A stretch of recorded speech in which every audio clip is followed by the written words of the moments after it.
Welcome to the Deep Dive. We're the show that takes a whole stack of interesting sources and boils them down to what you really need to know. Today, we're tackling something pretty universal, I think. That desire to be liked, to feel like you belong, especially at work. But how much does it really matter? You know, being liked by your colleagues, your boss. Is it actually a key to getting ahead, or is focusing on it too much maybe a distraction? That's a great question, and it's definitely not as simple as just, be nice.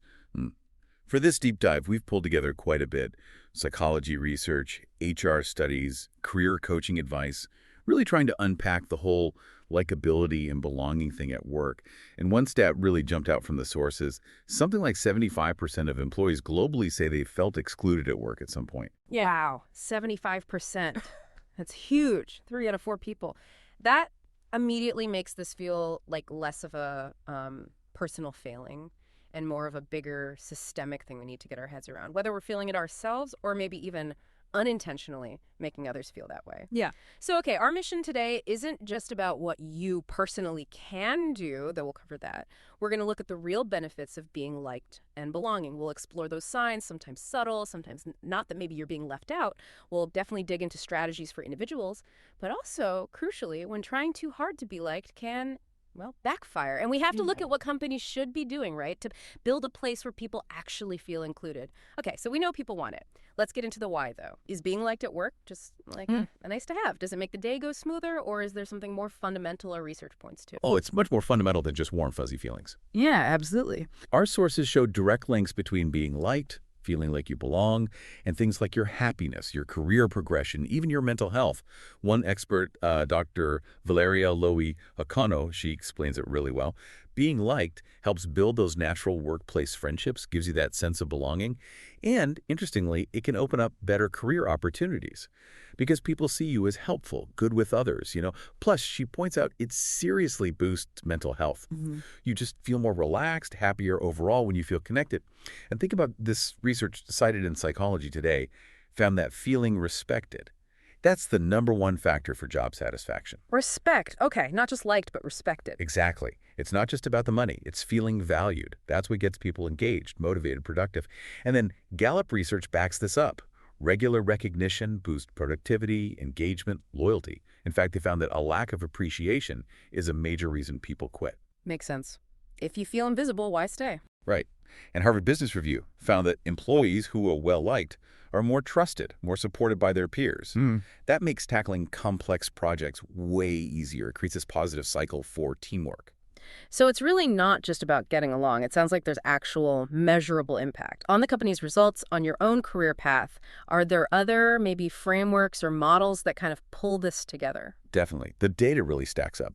Harvard Business School, for instance, found employees feeling respected by leaders are 55% more engaged and 56% more likely to stick around. The Corporate Leadership Council reported that employees who feel appreciated, they're more than twice as likely to be highly productive. Twice as likely. Yeah. And other research in psychology journals shows likability leads to more trust in teams, better team performance overall. There's also Martin Seligman's PERMA model, which Penn LPS Online summarizes nicely. PERMA, that's positive emotion, engagement, relationships, meaning, and accomplishment. And the key thing there is that relationships part. Positive relationships are just as vital for well-being and productivity as, say, finding meaning in your work or achieving goals. Yeah. Basically, happy employees. They're more confident, creative, engaged, and they help make the whole environment better. Okay, that paints a pretty compelling picture of the ideal, right? Feeling liked, respected, connected. But what about the other side? When things just feel off, how do you even know if you're not really liked or if you're genuinely being excluded? Right, and this is where it gets tricky because exclusion isn't always, shouting matches or obvious bullying. It's often much quieter. A lot of people feel it but can't quite put their finger on why. Personally, you might just feel isolated, left out of casual chats, social things, maybe even important conversations about work or decisions. Or perhaps you get feedback that feels vague, negative, or your ideas just seem to get shot down more often than not. It could be this nagging feeling like a low-grade anxiety that something's wrong, feeling disconnected, out of the loop, maybe even feeling self-conscious around colleagues. And then there are the professional red flags. Jordan Harbinger makes a really sharp point here. He says one of the most telling signs is if you're not getting promoted and you have no clear idea why. The vague feedback again. Exactly. Instead of specifics you can work on, you get that corporate jargon, that kind of doublespeak. And it basically signals they aren't really investing in your growth. That sounds incredibly frustrating, almost worse than direct criticism because you don't know what to fix. So that vagueness is a big sign. What else? What are some of those more subtle day-to-day things that might indicate you're on the outside? Yeah, that vagueness is tough. It leaves you kind of stuck. And the subtle stuff, well, it's often beyond just missing the after-work drinks, though that can be part of it. Our sources mention things like noticing you're not on certain email chains you probably should be on, Mm. or key project documents, Mm. or chat groups. Maybe team lunches or outings get planned and you hear about it last minute or not at all. Ouch. Yeah. Or you see colleagues having those quick informal chats all the time, but you're rarely invited to join in. Maybe you feel like you're left to figure things out on your own without much guidance or mentorship where others seem to get it. Sometimes your contributions might get acknowledged but kind of downplayed, or your ideas get interrupted or dismissed frequently. Another subtle one is consistently getting tasks that are, well, important but low profile. So you do the work but don't get the visibility. That's a really good list. Important but low-profile tasks. That really resonates. And you mentioned earlier this might not even be personal sometimes, right? It could be systemic. Precisely. That's a crucial point from the research. Sometimes exclusion isn't about someone actively disliking you. It can stem from bigger issues like poor communication between teams or unspoken hierarchies, office cliques, that kind of thing. There's also something called affinity bias. It's this unconscious thing where we tend to gravitate towards people who are similar to us. Like people who went to the same school or have similar hobbies. Exactly. And that bias, even if it's unintentional, can create these sort of in-groups and out-groups, leaving others feeling marginalized. So what's the real impact of all this? If someone's feeling excluded, marginalized, it sounds like it goes beyond just feeling a bit down. Oh, absolutely. Feeling excluded hits hard. It directly undermines what psychologists call psychological safety. That feeling that it's okay to be yourself, take risks, speak up. Yes, exactly that. And when that's gone, stress levels go up, burnout risk increases, you feel undervalued. It can even lead to something called covering. That's where people hide parts of their identity, maybe their background, their family life, even their opinions, just to try and fit in better. And ultimately, this disengagement hurts productivity, creativity, and, well, it drives talented people away. Okay, so it's damaging for the individual and the organization. If someone listening is feeling this way, what can they actually do? How can you try to build connections, become more likable, maybe, without feeling like you're totally faking it? That's the hopeful part. The research is pretty clear that likability isn't some fixed trait you're born with. It's largely a learned skill. And there are concrete science-backed things you can do. One of the absolute biggest ones. Learn to be a better listener. Sounds simple, but maybe isn't. It sounds simple, but it means really tuning in. Not just waiting for your turn to talk, but actually absorbing what the other person is saying. Trying to understand their perspective. This makes people feel genuinely heard, valued. And it cuts down on misunderstandings, too. Some sources say active listening accounts for something like 65% of how effective your communication is. 65% just from listening better. Okay. What else? Show empathy. Ask people how they're doing and actually follow up later. Try to put yourself in their shoes. Pay attention to nonverbal cues, too. Are they looking stressed, tired? Find common ground. Actively look for shared interests. Maybe it's sports. Maybe it's a TV show. Maybe it's cooking. Whatever. Those small connections build bridges. Little things, like remembering someone's favorite team or something. Exactly. And learn and use people's names. It sounds basic, but it shows you're paying attention, that you see them as an individual. Just, don't overdo it to the point where it sounds weird. Right. Haha. Don't sound like a salesperson. Yeah, exactly. Also, be trustworthy. Do what you say you'll do. Be honest.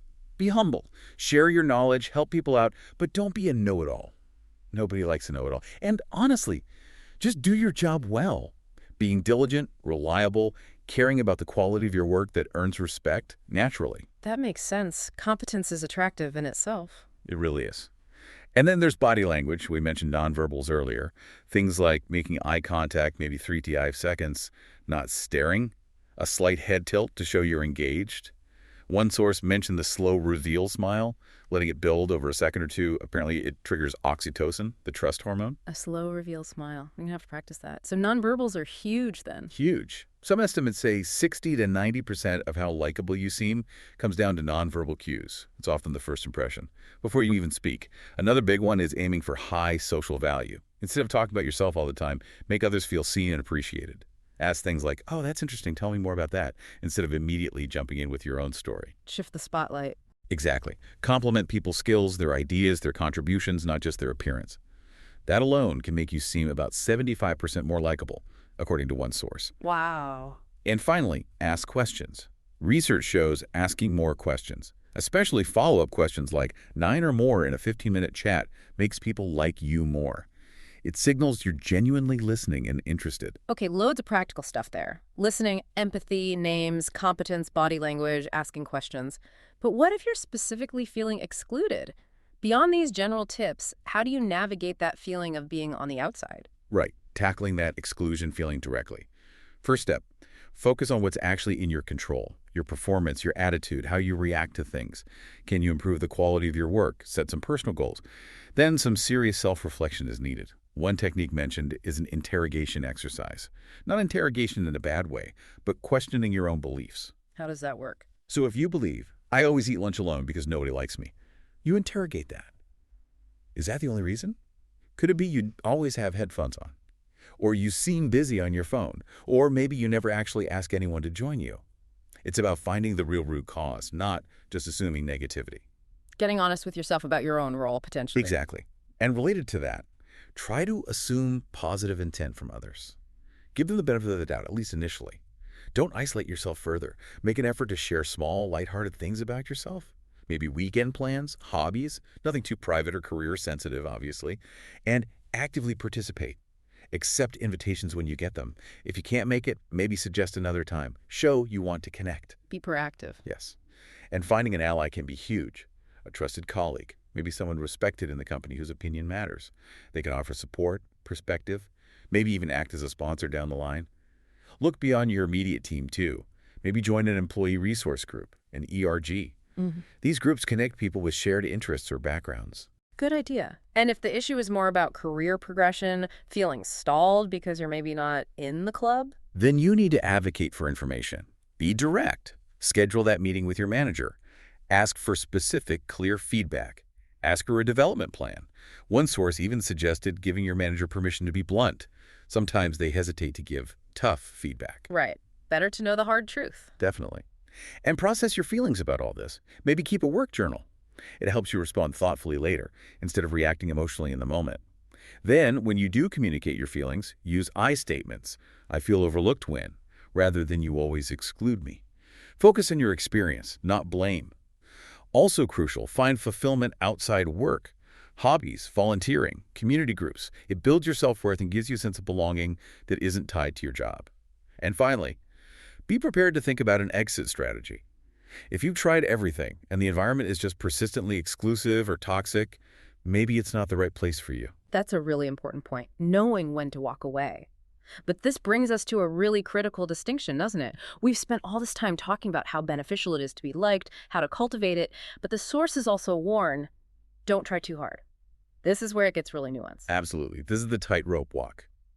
Because obsessing over being liked, one London Business School study literally called it a giant waste of time and said it can actually lead to more social rejection. It can backfire. How does it backfire? Well, trying too hard can come across as insecure, maybe even a bit desperate. It can make people uncomfortable. You might become what some sources call a chameleon, constantly changing your opinions or behavior to please whoever you're with.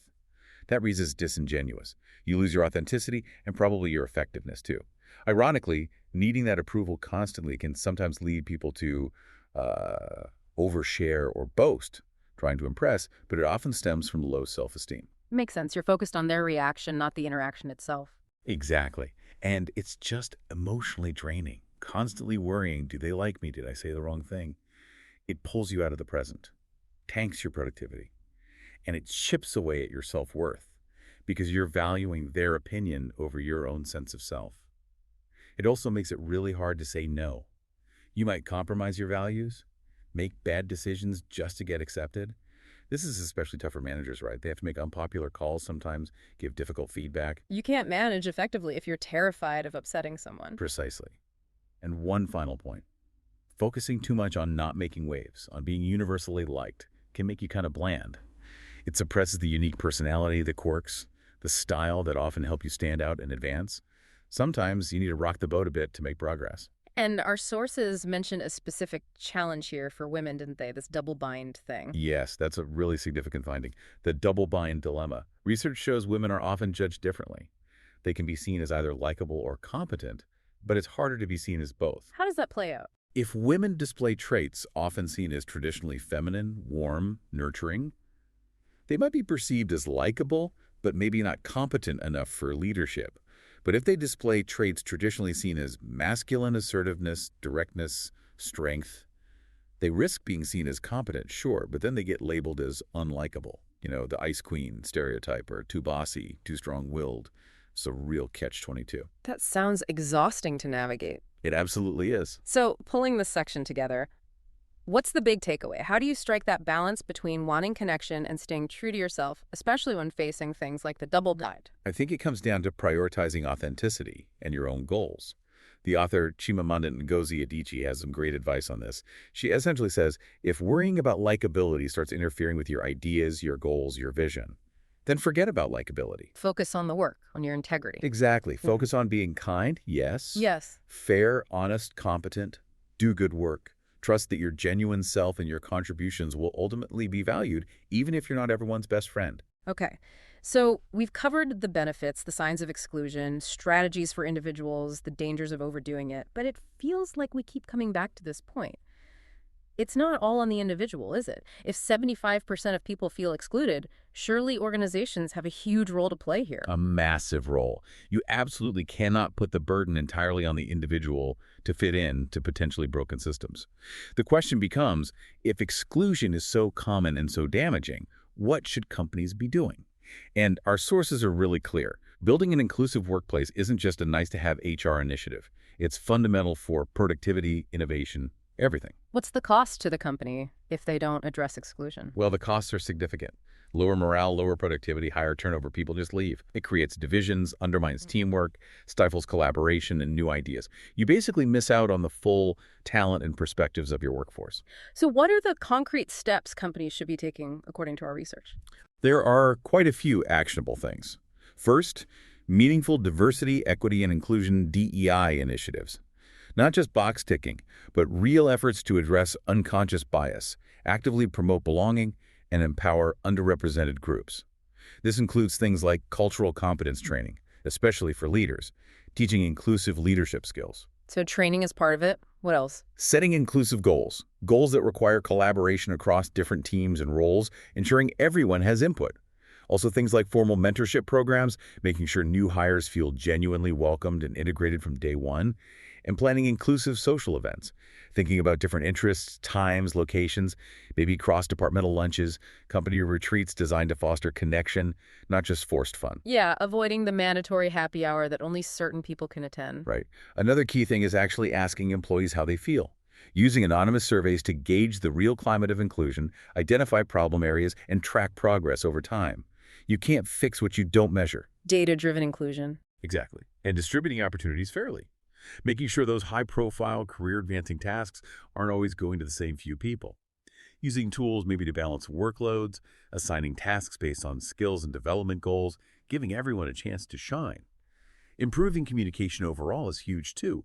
Creating transparent channels where people feel safe sharing ideas, even dissenting ones.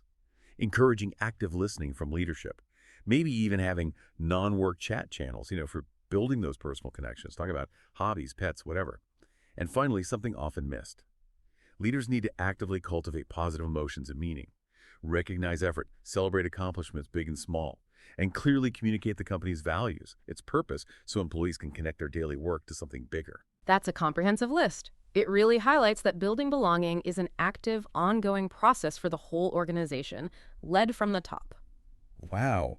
Okay, this deep dive has really shown, I think, just how powerful being liked and feeling like you belong at work truly is, but also how complex that whole pursuit can be. It's definitely this dance, isn't it, between what you can do as an individual and what the organization needs to provide. Absolutely. We've seen the benefits, looked at those subtle and not so subtle signs of exclusion, unpacked a lot of strategies for individuals, and stressed the crucial role of the organization. I think the key threads are authenticity, really listening to others, valuing them, but also having the self-awareness and integrity to know when your own vision needs to come first, even if it means not everyone approves. So as we wrap up, the big question for everyone listening is probably, what does this all mean for you in your work life? Yeah, how can we all, as individuals, as colleagues, as leaders, consciously build workplaces where people feel they can be their authentic selves and feel truly included? How do we make belonging a guarantee, not just something left to chance?